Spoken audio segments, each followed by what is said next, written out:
Dr. John Shovik, and I'm the CTO of SwitchDock Labs. We're here today to present our latest Kickstarter project, SmartPlantPi.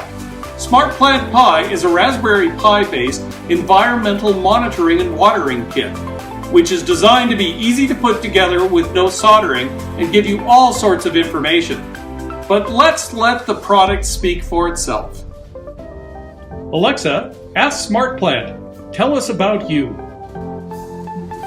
SmartPlantPi is a new easy project kit from SwitchDock Labs. Learn about the Internet of Things. It connects your plant to the Internet of Things and provides an automatic watering system based on a Raspberry Pi. It measures plant soil moisture, sunlight, air quality, temperature, humidity, and uses that information to determine when to water your plant. It requires no soldering to build and comes with open source Python software for the Raspberry Pi. You can find it at www.switchdock.com.